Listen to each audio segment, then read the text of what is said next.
आप। उम्मीद है आप सब ठीक होंगे। मैं आपकी उर्दू की टीचर मिस फजलवीद। आज हमने जो समर पैक का काम करना है वो है पेज नंबर 117 से लेके पेज नंबर 120 तक। पेज नंबर 117 पे जैसे कि हमें नज़र आ रहा है कि क्या स्टेटमेंट है, मिसाल की तरह लफ्ज़ के आखिर में अलिफ वाओ छोटिए बड़िए लगाकर नए लफ्ज़ बनाएं। अब लफ्ज़ के आखिर में जैसे कि चल, अलिफ लगा दिया चला, वाओ लगा दिया चलो, छोटिए लगाया चली, बड़िए लगाया चले। इसी तरह हमने ये वाले सारे अल्फाज के साथ अलिफ वाओ छोटी और बड़िए लगानी है और देखते हैं कैसे लगाते हैं। जैसे हंस हंसा, हंसो, हंसी, हंसे, भाग भागा, भागो, भागी, भागे। इसी तरह ये सारे अल्फाज के आपने साथ अलिफ वाओ और छोटी बड़िए लगानी है। जैसे खोल, खोला, खोलो, खोली, खोले।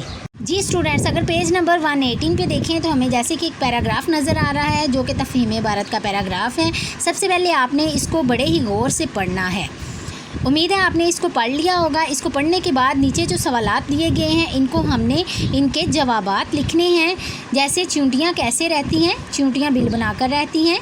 एक बिल में कौन कौन सी चींटियाँ रहती हैं? एक बिल में 3 तरह की चींटियाँ रहती हैं, मलका चींटी, कारकन चींटियाँ और नन्ही चींटियाँ।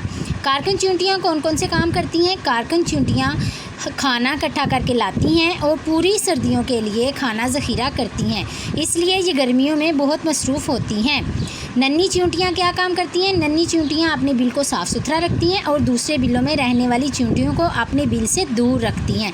इसी तरह जो हमारा आखिरी क्वेश्चन है, इस इबारत का उन्वान लिखिए। आप लोगों ने ख़ुद इसको गौर से पढ़ना है, पढ़ के फिर देखना है आपके मुताबिक इसका उन्वान क्या है, वो आप लोगों ने ख़ुद अपने अल्फाज में लिखना है। पेज नंबर 119 के ऊपर अगर हम देखें तो यहाँ पे सबसे पहले लिखा हुआ है जुमले बनाएं, लेकिन यहाँ पर कुछ बेतरतीब अल्फाज दिए गए हैं, इनको हमने इकट्ठा करके जुमला बनाना है। जैसे सबसे पहला है पीती लड़की पानी है। इसका तरतीब अगर हम जुमला देंगे तो क्या होगा? लड़की पानी पीती है, सारा स्कूल जाती है, माली फूल लाया है, ये कलम नीला है, बाग में सेब का दरख्त है। आपने सारे जुमलों में जो बेतरतीब अल्फाज हैं उनको तरतीब देकर मुकम्मल जुमले बनाने हैं।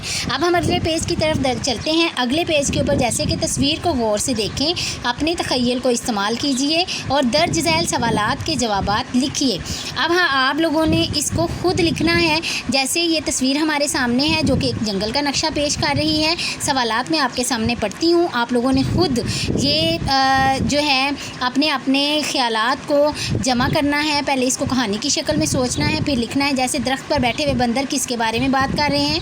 ज़राफ़ा हाथी से क्या बात कर रहा है? ज़ेब्रा क्यों शर्मिंदा खड़ा है? चीता इनकी बातें क्यों सुन रहा है? बातें सुनने के बाद चीता क्या करेगा?